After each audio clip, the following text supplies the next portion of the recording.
학생 여러분, 안녕하십니까? 다시 이제 석유화학 이제 8주차 수업을 시작을 하려고 합니다. 지난 시간까지는 이제 정제를 하는 것, 일반적인 것을 한번 우리가 살펴봤죠. 이번 시간에는 가장 많이 사용하는 상압증류, 그리고 압력을 떨어뜨리는 강압증류 두 가지로 나누어 가지고 증류 공정도를 가지고서 우리가 이제 한번 수업을 한번 해보도록 하겠습니다. 증류 공정도, 이것은 이제 정제 공정도라고 할 수가 있죠. 자, 그러면 이제 원유를 넣고서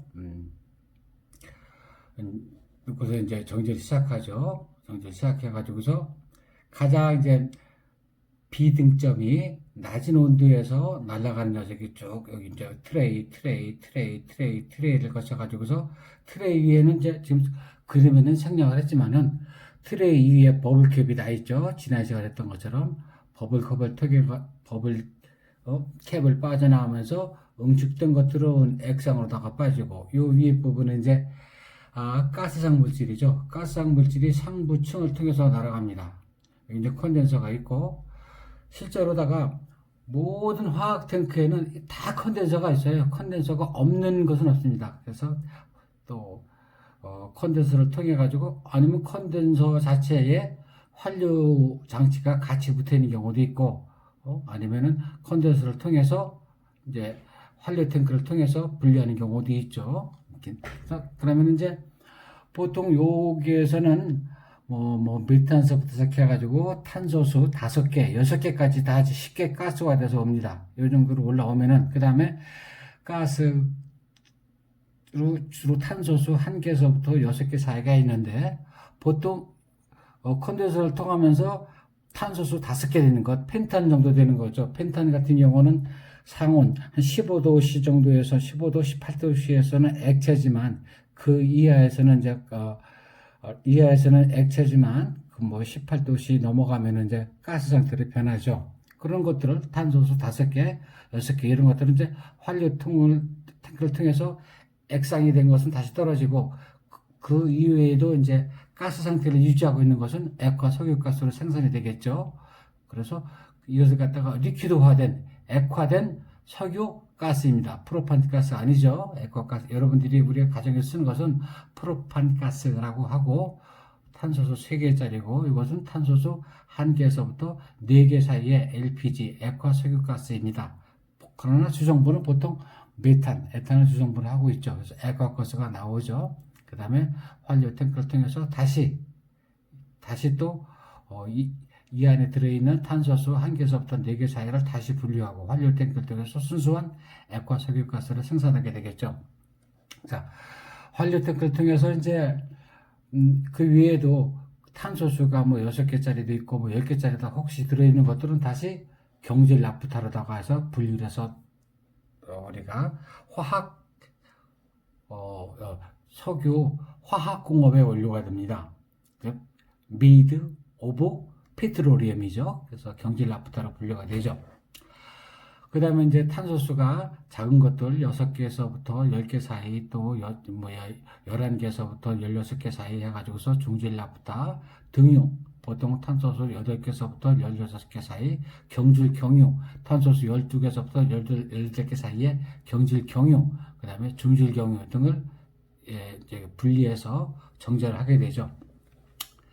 그 다음에 이런 것들은 탄소수가 훨씬 더 많은 중질 나프타 그래서 요 크루드 오일하고 다시 분류 정제돼서 탄소수가 큰 것들은 다시 내려와 가지고 정제 과정을 다시 거치게 되는 거죠. 이런 것들은 보통 수증기로다가 가열을 가열해 가지고 그 페트로리움을 크루드 오일을 가열해서 증류를 하게 됩니다. 당연히 수증기라고 하는 것 이쪽에 사용하는 것은 당연히 기름이니까 기름에 물을 사용한다는 것은 전혀 섞일 염려가 없죠. 보통 사용되는 수증기 온도는 700도씨에서 800도씨 정도에 드는 수증기를 사용을 합니다. 그래서 다시 가열해서 수증기가 올라가고 이 과정을 거치게 되죠. 그래서 나오는 다시 또 탈염 장치를 거쳐가지고 탈염에서 걸러진 염소는 뽑아내게 되죠. 이런 것들은 모두 파이프 라인을 거쳐서 집약적인 석유 화학공업 단지가 형성이 됩니다. 이렇게 해서 잔유가 나오죠. 자, 그렇다면 이것이 다 끝나는 것이 아니냐? 그렇지 않습니다. 경질나프타, 중질나프타 이런 것들은 다 이제 석유공업의 원료로 쓰고 여기 잔유, 아스팔트분 뭐 이런 것도 쓰죠. 다만 여기에 나와 있는 것 말고도 우리가 온도에 따라서 증류, 정제하고 증류하고 정제하고 증류해서 각각의 탄소수가 일정하게 가진 연료율을 우리가 정제를 하지만 이 이외에도 나오는 것이 있습니다. 그래서 몇 번의 다시 또 리플럭스, 다시 환류되고 다시 또 리플럭스 되고 다시 또 리플럭스 돼서 올라가고 다시 리플럭스 되고 하면서도 100%는 안 되죠. 이렇게 해서도 안 되는 것들이 있어요. 그래서 남아있는 것들이 있어요. 도저히 분류가 안 되는 것들이 있습니다. 이런 것들을 다시 또 요 라인에서 다시 빼가지고 잔유 속에도 있고 요 쪽에도 있고 나머지 중에서 빼가지고 분류가 안 되는 것들은 요것들은 뭐냐면은 각 정유사에서 솔벤트라고 해서 다시 판매를 하고 있습니다. 분류하기 어려운 것들이죠. 이 솔벤트라고 하는 것들은 보통 사슬 구조를 가지고 있는 것들, 그 다음에 또 고리 구조를 가지고 있는 것들, 즉 나프텐계까지 합쳐가지고서 여러 가지가 합쳐져 있어요. 그런 걸 갖다가 다시 또 솔벤트라고 해서 팝니다. 이따가 나중에 과제도 내겠지만은 여기 나오지 않는 것들도 석유 공장에서 분류하기 어려운 것들은 따로 분류해가지고 솔벤트라고 해서 이제 판매를 하고 있죠. 각 회사마다 솔벤트의 이름이 틀려요. 각 정유회사마다 뭐 SK 솔벤트 101, 그다음에 현대정유 솔벤트 BC100 뭐 이런 식으로 해가지고 분류 몇 번의 증류 과정을 거쳐가지고 증류되기 어려운 것들은 솔벤트라고 해가지고 상표명이 솔벤트예요. 우리가 화학 시간에 배우는 것은 솔루션 용액이고 솔벤트는 용매라고 하고 있지만은 솔벤트라는 이름으로다가 각 정유회사에서 판매하는 것들이 있습니다. 자, 다음에 상압증류를 해가지고 유분의 특성이 정도, 상압증류와 강압증류는 틀리죠. 상압증류라는 건 상온에서 하는 것이니까 유분, 가스상, 비점 범위는 보통 20도 이하죠. 20도 이하야 되고 탄소수는 2개에서 4개 정도, 그래서 액화석유가스라고 하죠. 이 정유 공정을 거치다 보면은 5개짜리도 있고 5개짜리도 있고 6개짜리도 있고 이런 것들이 있어요. 이런 것들은 이제 환류 과정을 통해서 다시 리플러스가 되는 거죠. 나오는 경질나프타가 나오는 것들은 비점 범위는 30에서 120, 탄소수는 5개에서 8개 정도 해서 이런 것을 나프타라고 합니다. 석유 화학의 원료가 되죠. 석유 화학의 원료가 대부분 석유 화학의 원료가 됩니다. 그래서 폴리에틸이라든가 여러 가지 고분자의 원료도 만들고, 그 다음에 여기서 이제 나프타에서 가솔린 휘발유도 생산을 하고, 보통 8개에서 보통 12개 사이로다가 해서 가솔린 생산하고, 또 다시 또 증류되지 않은 것은 리프로트 시켜서 중질 나프타를 생산하게 됩니다. 중질 나프타 기점 범위는 100에서 200도 해가지고 탄소수 7에서 12. 그래서 여기서 7에서 10이라고 하는 가솔린 범위에 들어가지 않습니까? 8개에서부터 한 10개 사이에 여기서 다시 또 가솔린 휘발유를 빼내고 접촉 계질법 및 수증기 계질법의 원료를 사용해가지고 접촉계질법 또는 접촉계질법은 대개 이제 촉매를 사용하죠. 나중에 대면 수업할 적에 다시 또 석유공업에 사용되는 촉매에 대해서 또 자세하게 공부를 할 기회가 있을 겁니다. 이제 대해서 촉매를 사용해가지고 접촉계질법, 그 다음에 이제 수증기 계질법의 원료로다가 사용을 하게 되죠. 다음에 이제 등유, 보통 등유입니다. 등유 같은 경우는 150도에서 한 280도 사이의 등유죠. 탄소수 9에서 12 사이죠. 자, 근데 사실은 등유도 경유, 큰 분류로 안에는 경유 안에 들어가 있어요. 탄소수가 9에서 19, 14에서 23 겹치지 않습니까?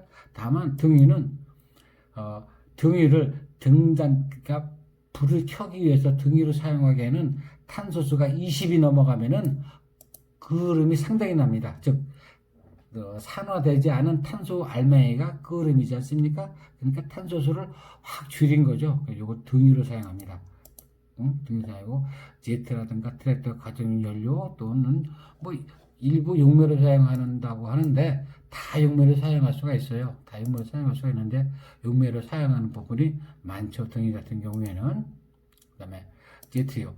제트도 사실은 경유인데 제트 지난 여러분들이 과제 시간에 제트유에 대해서 여러분들이 자세히 많이 공부를 하셨더라고요. 제트유에 대해서. 근데 제트 엔진에는 가솔린 같은 경우를 사용하면은 동력이 떨어집니다. 왜 동력이 떨어지냐면은 탄소수가 작잖아요. 보십시다. 탄소 같은 경우는 가솔린은 탄소에서 7에서 12 사이고, 그 다음에 등유 경유로 가면은 탄소수가 14개에서 막 20개까지 20 몇 개까지 가죠. 탄소수가 많아요. 탄소수가 많다는 얘기는 산소랑 접촉할 수 있는 탄소의 개수가 많다는 얘기죠.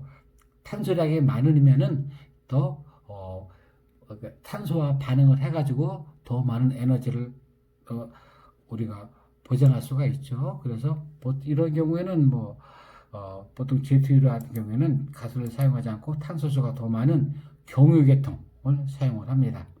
경유도 보면 이제 디젤 엔진에 사용하는 경유, 그렇죠? 디젤 엔진에 사용하는 경유, 우리가 디젤유라고 하죠. 그 다음에 난방전 연료, 그 다음에 올레핀에서 크래킹을 사용해 가지고 또 사슬화시키는 크래킹의 주 원료로도 사용을 하고 있습니다. 실제로는 경유량이 가장 많습니다. 그 다음에 이제 잔유. 경유가 보통 230도에서 350도라고 하는데, 실제로 여러분들이 주유소에서 가져와서 비등점을 조사해 보면은 등유는 거의 일정해요. 등유는 한 220도 정도 나옵니다. 끓는 점이 220도. 여러분들이 주유소에 가서 기름을 사가지고 비등점 측정한다 하면 220도 정도 나와요. 실제로 경유 같은 경우는 거의 한 300도 나옵니다.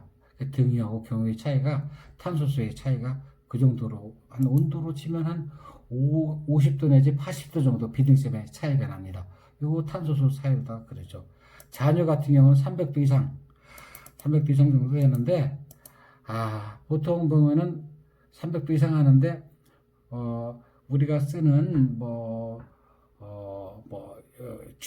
벙커CU, 중연료유 이런 것들은 여기는 300도씨 이상으로 되어 있지만은 거의 400도씨 현재 우리들이 사용하고 있는 것들은 한 400도씨 가까이 비등점이 올라가는 것으로 알고 있습니다. 실제성으로 나가는 잔유가 300도 이상 되지만은 300도 이상으로 비점 범위가 되어 있지만은 실제로는 300도를 훨씬 넘어간다는 거. 그 다음에 탄소 17이라고 하지만은 실제로는 17도 많잖아요. 거의 탄소수 20개 이상 넘어갑니다.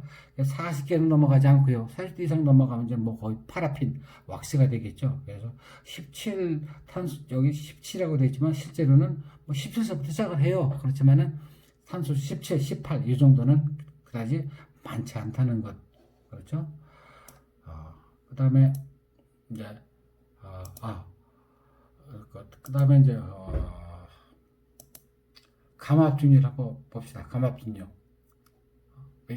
베이컴이라고 하는데 거의 진공 상태는 아니고요.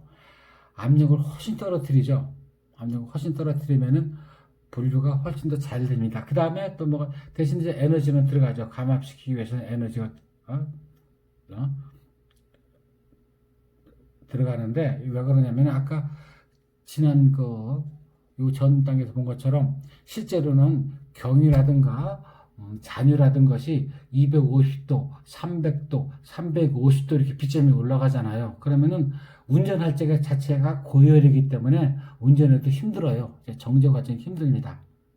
그리고 또 고온이기 때문에 또 일부 현상도 일어날 수가 있고, 그래서 상당히 고비점, 높은 온도에서 끓는 녀석, 400도에서 끓는 녀석, 이런 것들은 감압을 시켜요. 그럼 감압을 시키면은 400도에서 끓는 녀석이 150도, 200도에서도 끓게 되죠. 그래서 고비점 유분을 갖다가 고비점 유분을 가지고 있는 것들을 우리가 정제하기 위해서는 감압중요법을 많이 써요. 그렇죠? 여러분들 마찬가지예요. 우리가 집안에서 밥을 하면 밥이 잘 되지만은 산에 올라가서 밥을 한다 그러면 펄펄 끓고 물이 충분히 끓고 한참 시간이 지났는데도 불구하고 밥이 안 되죠. 왜? 100도에서 끓는 것이 아니고 물은 펄펄 끓었지만은 90도에서 끓으니까 90도에서 아무리 시간이 지나도 밥은 안 되죠. 쌀이 익질 않으니까. 그런 것처럼 100도, 400도에서 끓는 녀석을 200도에서 끓어서 가스화 시켜가지고 400도씨나 돼야지 가스화 되는 것을 200도씨에서 가스화 시켜가지고서 증류하는 것을 감압증류라고 하죠. 그래서 봅시다. 감압증류로 증류할 수 없는 고비점 잔유죠. 이런 것들은 그 자체가 열분에 타버리는 거예요. 타버리는 거예요. 이 녀석이 가스화돼서 날아가야 되는데 타버려요. 일부분이. 그래서 품질이 나빠지기 때문에 우리가 3 내지 80BDH 정도로 감압합니다. 거의 뭐 진공 상태죠. 우리가 보통 대기압이 980이니까 요거까지는 감압하기 쉬워요. 요 밑으로다가 30mHg 수은주가 30ml까지 이하로 떨어지는 건 상당히 힘든데 이것까지는 상당히 쉬워요. 그래서 이 정도로 감압해 가서 유분의 끓는 점을 낮춰서 정리하는 방법을 우리가 감압증류라고 하죠. 그래서 350도의 빗점을 가진 석유는 380도에서 거의 200도 단위 300 단위에서 200 단위에다가 떨어지게 돼요. 그러면 온도가 350이니까 200으로 떨어지니까 뭐가 일어나면 열분의 가능성이 훨씬 줄어들죠. 열분의 가능성이 줄어들게 되죠. 그래서 550도 상당히 뜨거운 열이죠. 550도의 고비점 유분이라도 이 정도 30 내지 50mH 정도의 감압에서는 분해되지 않아요. 왜? 550도의 고비점 유분이라도 감압하기 싶으면은 한 300도 이하에서 300도, 320도 이 정도에서 가스화 되니까 분해되지 않은 상태로다가 우리가 증류를 할 수는 있죠. 그래서 감압 증류 운전은 보통 고비점 유분을 갖다가 같이 사용합니다. 그래서 정유공장에는 상압 증류 탑이 있고 감압 증류 탑이 있고 그렇습니다. 그래서 상압 증류 탑에서 나오는 고비점을 같이 감압 증류 탑으로다가 옮겨서 다시 이제 감압 증류를 해서 석유 정제 제품을 생산하고 있죠. 자, 그 다음에 상압 증류 앞에서 정류탑으로다가 이제 정류를 하게 되는데 정유탑 같은 경우는 맨 처음에 크루드 오일이 들어왔을 적에 우선은 크루드 오일 자체를 가만히 놓아도 거품이 올라와요. 즉 가스가 빠지고 있는 중이에요. 그럴 적에는 이제 정유탑 쉽게 가스화되는 것들을 1차적으로 증류를 하게 되죠. 그래서 정유탑이라고 해서 정유탑을 해서 증류하고 그 다음에 이제 감압 배기시설을 사용해서 압력을 갖다가 이제 감압해서 시행을 하게 됩니다. 그래서 이제 탑 위에 부착된 여러 개의 수증기 이젝터가 있습니다. 수증기 이젝터 스팀을 인해 가지고서 이제 진공시키죠.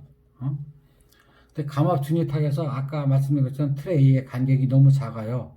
그러면은 압력의 손실을 초래하기 때문에 트레이의 간격은 상압 중유탑보다 넓게 합니다. 그다음에 탑의 지름도 같은 처리 능력의 상압 증류탑보다는 더 크게 하는 것을 일반적으로 하고 있죠. 그래서 일반적으로 보면은 파라핀계의 원유로부터 상압 정유탑을 통해서 나온 상압 잔유가 있죠. 아까 상압 공정도에서 보신 것처럼 상압 잔유를 원료로 사용할 적에는 비교적 저온으로 사용하죠. 비교적 저온 사용해서 나프텐기의 원유인 경우에는 나프텐기 즉 고리 사슬의 원유인 경우에는 고온으로 가열을 해가지고서 우리가 이제 증류를 하게 됩니다. 다음에 이제 감압 증류의 목적은 윤활유 제조용입니다. 윤활유 제조용. 윤활유 여러 가지가 있죠. 윤활유도 여러 가지가 있는데 왜 윤활유 제조용을 쓰냐면은 거의 300도씨가 넘어요. 300도씨가 넘으니까 이거 상압증유로 하면은 500도, 600도 이렇게 온도를 올려야 됩니다. 그런데 감압을 하면은 3, 400도로다가 우리가 정제를 할 수 있으니까 보통 윤활유 제조용이라는 얘기는 아주 고온의 비점을 가진 것이다. 그런 얘기죠. 윤활유 제조용 이 얘기는 아주 고점을 가지고 있는 고온의 그 비점을 가지고 있는 물질을 제조할 적에 사용하는 것이다. 라고 하면 되겠죠. 그 다음에 접촉 분해나 수소화 분해용의 원료 제조할 적에 감압증유를 사용합니다. 그래서 감압증유에서 주생성물은 한마디로 고비점을 가진 물질이다 라고 한마디로 요약을 할 수가 있죠. 종류는 여러 가지가 있죠. 중위의 원료 벙커 A, 벙커 C, 벙커 B 이런 것들 중위 원료, 그 다음에 윤활유 원료, 그 다음에 접촉분해 원료, 그 다음에 잔유 같은 경우 아스팔트 제조용으로 사용하는 잔유 같은 경우 이런 것들은 이제 감압증유를 사용하고, 감압증유를 사용하지 않으면은 열분이 일어나요. 타게 됩니다. 타요. 그래서 감압증유를 사용하는 것이 굉장히 타당한 방법으로 우리가 진행을 하고 있죠. 자, 그러면 이제 지금까지 일단 감압증유 공정도 봅시다. 감압증유 같아요. 상압증유하고 같아요. 다만 뭐냐면은 감압증유는 지름이 더 큽니다. 트레이가 더 커요. 트레이가 더 크고, 그 다음에 생성되는 정제물질, 생성물, 프로덕트의 칸이 넓어요. 이렇게 여기서 지금 상압증유 좀 트레이에서 나왔는데 이것은 상당히 넓은 상태에서 수증기를 보내고 가스가 나오고 경유 나오고 윤활유, 아스팔트 분이 나옵니다. 그래서 감압증유를 하죠. 들어가서 상압증유를 해가지고 나온 잔유를 들어가가지고 가열해요. 해가지고서 들어가서 수증기를 다시 가열시켜가지고서 이제 콘덴서가 있고, 다시 이제 가스와 음식된 것은 다시 들어가서 이제 탄소수가 많은 경유를 만들고 가스화되고, 그래서 이제 감압증유 공정을 거치게 되죠. 대개 여러분들한테 내가 과제로 낼 것도 이 감압증유 공정에서 아주 분리하기가 어려운 것들을 혼합을 해요. 아주 탄소수 그야말로 한 5개서부터 탄소수 한 선 몇 개까지 아주 그 다음에 사슬형 오일, 그 다음에 고리형 오일, 방향족 아주 잡다한 것들이 섞여 있어요. 그런 것들을 섞어서 또 그 중에서도 B점을 분류해요. 그래서 솔벤트 A, 솔벤트 B, 솔벤트 C 해가지고서 거의 용매로 쓰이기 때문에 솔벤트라는 이름이 붙었어요. 그렇게 해서 각 정유사에서 판매를 하고 있습니다. 다음에 보면은 이제 스트리핑이라고 하죠. 다량의 용매에 용이한 저비점인 탄화수소의 혼합물에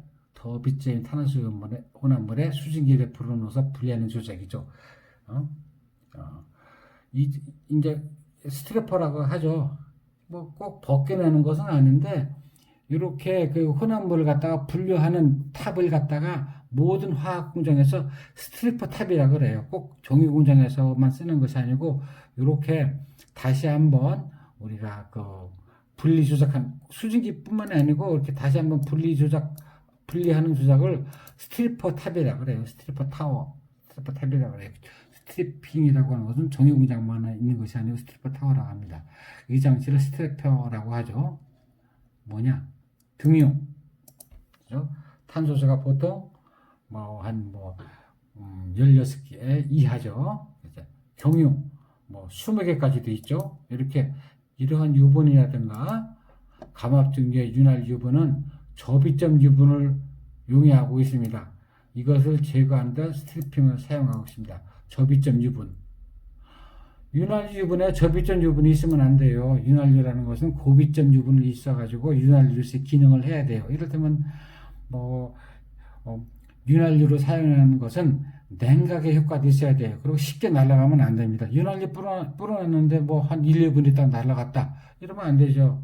그러면 윤활유에 있는 저비점 유분을 갖다가 뽑아내야 돼요. 이것을 제거하는데 스트리핑을 사용해요. 이렇게 해서 접이점 유분을 우리가 분리를 하죠. 그러면 이 접이점 유분은 어떻게 하느냐? 이 접이점 유분은 따로 또 판매를 하고 있죠. 작다한 것들 따로 판매를 합니다. 그래서 윤활유 성분을 사용하고 여기서 나온 것들은 따로 판매를 하고 있죠. 그래서 스트리핑은 일종의 수증기증리라고 할 수가 있죠. 수증기증리. 근데 실제로는 뭐가 틀리냐면은 대개 수증기를 불어넣어서 증류를 하고 있는데 스트리핑 같은 경우에 특징은 뭐냐면은 윤활유의 유분, 윤활유에서 접이점을 제거한다. 이것을 스트리핑이라고 하고 수증기증리라고 우리가 크게 얘기를 하고 있는 것들이죠. 그 다음에 이제 전화공정은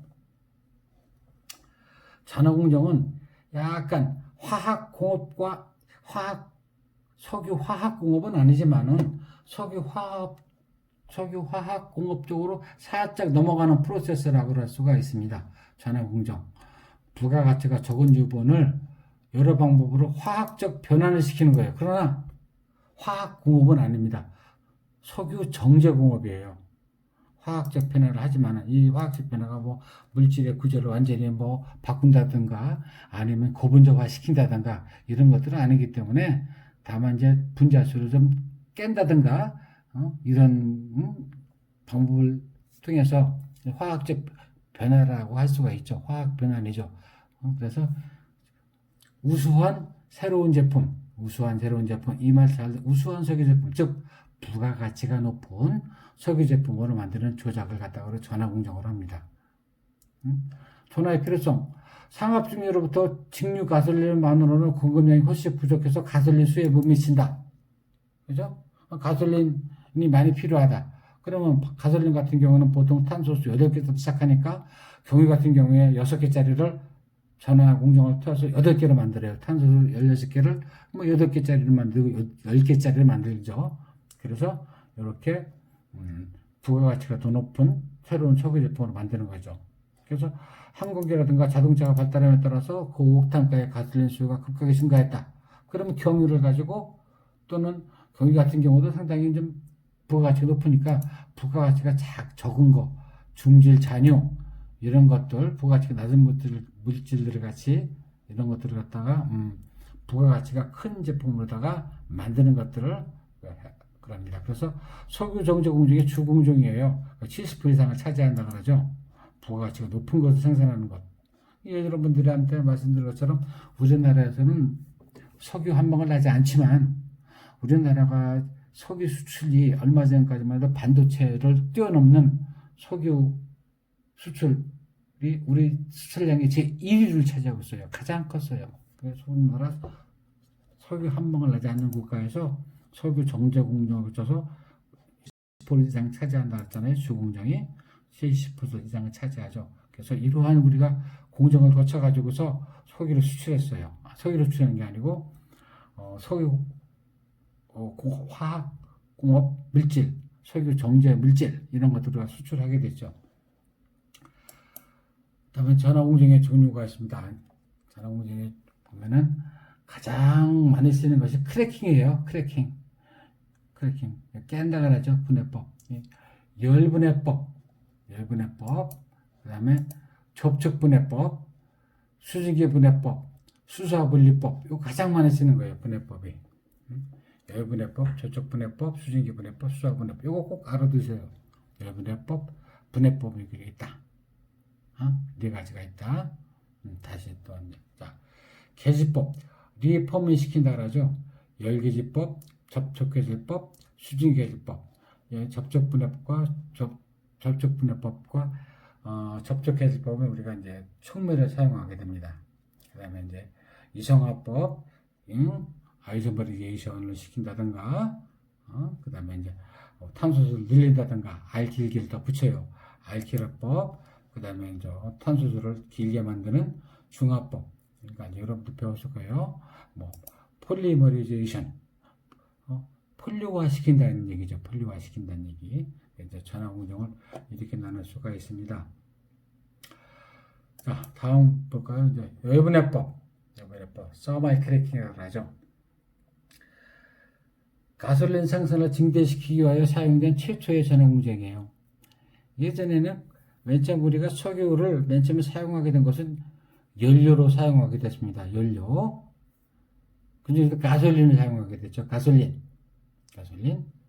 모든 연료는 내연기관, 바깥에서 불을 떼가지고 동력을 얻어가지고서 피스톤을 작동시키는 외연기관이 아니고 내부에서 연소시키는 거죠. 지금은 피스톤에서 연소시키니까 연소라기보다는 이제 폭발이죠. 아무튼 연소라고 그럽시다. 그래서 피스톤 내부에서 연소시키니까 이제 내연기관이지 않습니까? 내연기관. 전부 다 내연기관은 무슨 쪽은 가솔린을 썼어요. 지난 시간에도 말씀드렸죠. 전부 다 가솔린 썼어요. 가솔린. 그러니까 가솔린은 비점이 낮으니까 옛날에 교통사고 났다 하면 무슨 사고? 엔진 폭발 사고예요. 화재 사고야. 가솔린. 전부 다 가솔린만 썼어요. 그래서 뭐 오로지 정유 공장에서 정유를 하는 이유가 가솔린을 생산하기 위해서 정유를 한다라고 할 정도로다가 그러다 보니까 이제 수요가 공급을 만드는 거죠. 수요가 공급을 만들어요. 그래서 가솔린 생산을 증대시키기 위해서 사용을 하고 있습니다. 전화 운영하죠. 또 그 다음에 중질유를 열을 가해서 분해시킨다. 깨는 거예요. 깨는 거. 탄소가 기능을 깨요. 그래서 분자량이 작은 물질을 만들어요. 아까도 말씀드렸잖아요. 경유의 평균 분자량 16개 깨. 가솔린의 평균 분자량 8개. 이렇게 깹니다. 그래서 열분해법의 종류는 코킹법, 비스브레이킹법, 수증기 분해법. 자, 잘 보세요. 다시 합니다. 수증기 분해. 많이 나오죠. 수증기 스팀을 이용한단 말입니다. 수증기 분해. 왜? 수증기를 사용을 해가지고 열을 가하면은요, 타지 않습니다. 첫째, 타질 않아요. 500도씨, 200도, 400도씨 그러면 여러분들 하다못해 집에서 라면을 끓이더라도 온도가 높으면 타게 돼요. 그런데 수증기 700도짜리, 800도짜리 수증기를 사용합니다. 타질 않죠. 뭐냐면은 열분해에 부작용이 없다는 얘기죠. 그래서 수증기 분해를 많이 사용을 하고 있죠. 잘 기억하세요. 열분해법, 코킹법, 비스브레이킹법, 수증기 분해법 이런 것들이 있다는 것. 그 다음에 자 코킹법 한번 봅시다. 코킹법. 아주 가혹도가 높은 열분해 공정이에요. 가혹도가 높은 열분해 공정. 그래서 잔유, 아스팔트분, 열분해 잔유, 같은 중질유. 한마디로 뭡니까? 보통 350도 비점이 350도 이상 되는 것들이죠. 공정 조건 이런 것들을 갖다 받아가지고 상압에서 480도, 520도에서 가열 분해시킵니다. 아주 가혹한 조건이에요. 코킹법은. 그래서 나머지는 이제 가솔린 경유를 넣고 나머지 열 분해시켜서 석유 코크스를 얻습니다. 석유 코크스라고 하는 것은 이제 탄소 구멍이 송송 뚫린 탄소 덩어리예요. 근데 탄소 덩어리인데 왜 구멍이 뚫리게 되냐면은 여기 보면 탄소 덩어리가 있으면은요 그 안에는 비점이 낮은 것들 들어있습니다. 그러면은 탄소 덩어리에서 비점이 낮은 것들은 퐁퐁퐁퐁 날아가요. 그러면 구멍이 뚫리게 돼요. 그래서 코크스는 구멍이 석탄 코크스도 있고 석유 코크스도 있어요. 탄소 덩어리인데 구멍이 많아요. 그러니까 제조해요. 그래서 지금 우리는 발전소에 쓰이는 것은 석탄 코크스를 많이 쓰죠. 구멍이 많으니까 구멍이 많은 탄소 덩어리니까 산소와의 접촉 표면적이 크게 되죠. 그래서 높은 열을 얻을 수가 있습니다. 그래서 석유 코크스, 석탄 코크스는 제조를 하죠. 석탄 코크스를 만들어서 발전소에 많이 쓰여요. 그 다음에 옛날에 이제 석탄 코크스가 나오게 된 이유는 석유 코크스를 얘기하기 전에 우리가 홈이나 만들고 예전에 칼을 만들고 그럴 적에 온도가 1200도 이상 1300도 이렇게 올라가야지 쇠를 빨갛게 달궈 가지고서 우리가 주조를 할 수가 있었는데 석탄만 가지고서는 그렇게 온도가 안 올라가요. 그래서 코크스를 제조를 해가지고 코크스를 태워서 높은 온도를 우리가 유지할 수 있었죠. 그래가지고 그때부터 또 제철 공업이 또 발달하기 시작한 거죠. 이와 같이 코코스에서 석유 코코스를 제조를 합니다. 그 다음에 또 다른 종류가 있어요. 또 자연 코킹해서 하는 경우가 있고, 또 저는 지연 코킹하는 방법, 그 다음에 뭐 접촉 코킹하는 방법, 유동 코킹하는 방법 이런 것들이 있습니다. 이거에 대해서는 이제 나중에 또 자세하게 또 제가 그림을 가지고서 또 설명을 할 수가 있어요. 그 다음에 이제 자 지연 코킹의 공정 들어봅시다. 이제 코코스 드럼 정렬 탑하고는 틀리죠. 그래서 가열해가지고 코코스 정렬해가지고 또 나오죠. 계속 나옵니다. 왜냐하면 항상 100% 분류 안 됩니다. 아무리 분류해도 거기에 또 가스분이 또 나와요. 탄소수 1서부터 4 사이에 있는 걸 우리가 보통 가스분이라고 해요. 우리가 많이 쓰죠. 에탄 쓰죠. 메탄 쓰죠. 에탄 쓰죠. 그 다음에 여러분들이 가정에서 사용하는 탄소수 3개 프로판까지 쓰죠. 우리가 또 아니면은 라이터라든가 뭐 또 조그만 가스통 있죠. 라이터라든가 사용하는 부탄가스. 여기까지 우리가 이제 가스라고 하죠. 타장 또 가스 나옵니다. 또 가스 형성해요. 또 나프타 나옵니다. 네, 또 나프타 나오고 여기서 또 경질, 경유, 중질, 경유 등이 나오게 되죠. 지연 코킹 공정도를 한번 볼 수 있습니다. 그 다음에 이제 지연 코킹 공정의 흐름은 휘분식 반응기로 한 장 이상의 큰 드럼으로 구성을 해요. 지연 코킹 같은 경우는요, 이런 코킹 나서 우리가 코코스 제조하는 것들은 액상이나 가스가 아니기 때문에 연속적으로 할 수가 없습니다. 파이프라인을 통해서 계속 공급되고 또 나오고 공급되고 이게 안 돼요. 밥하는 거랑 마찬가지. 휘분식 반응기. 한 번 밥하고 밥 다 먹고 덜어내고 씻어가지고 또 밥을 짓죠. 그렇게밖에 안 돼요. 한 번 휘분식 반응기. 한 번 밥을 해요. 이를테면 밥을 한 번 합니다. 그래서 이제 생산해요. 씻어. 또 해. 또 거기다가 또 새로 밥을 해. 그것처럼 휘분식 반응기로다가 연속식 반응기가 아니고 휘분식 반응으로 드럼으로 구성을 합니다.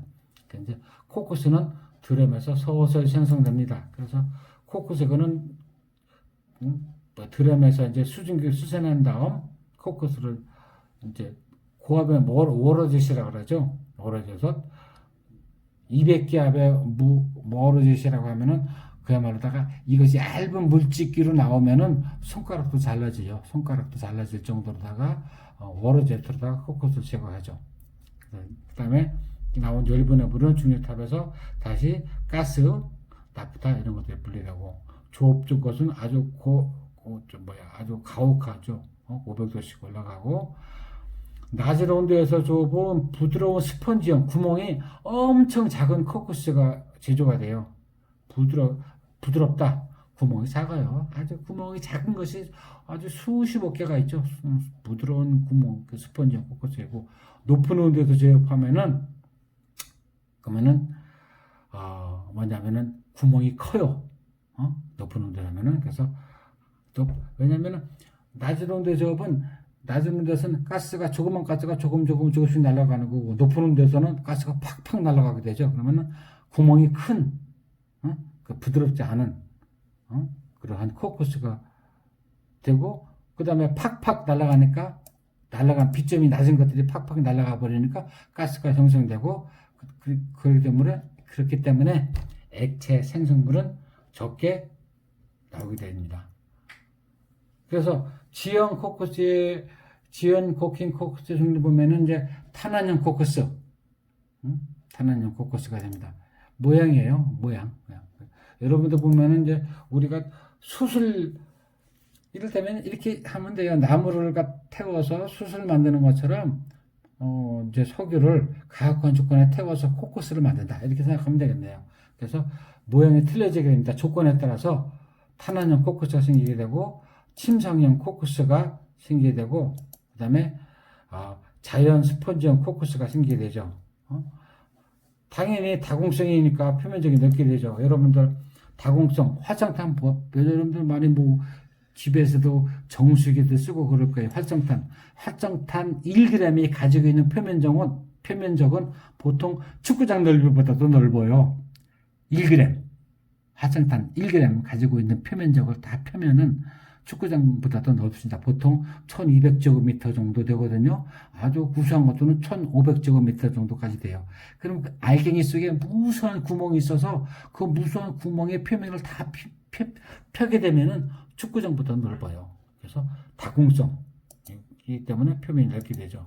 보통 이제 용도는 알루미늄 음구, 그다음에 TiO2의 그린물감에 자꾸 사이죠. TiO2 그린물감, TiO2 많이 쓰지 않습니까? 여러분들 우리 벽에 칠하고 있는 거의 흰색 등의 그린물감은 다 TiO2라고 보면 돼요. 뭐 TiO2도 여러 가지 종류가 많지만은 여기에 이제 사용하기도 하고 보일러 연료등으로 사용하기도 하죠. 왜?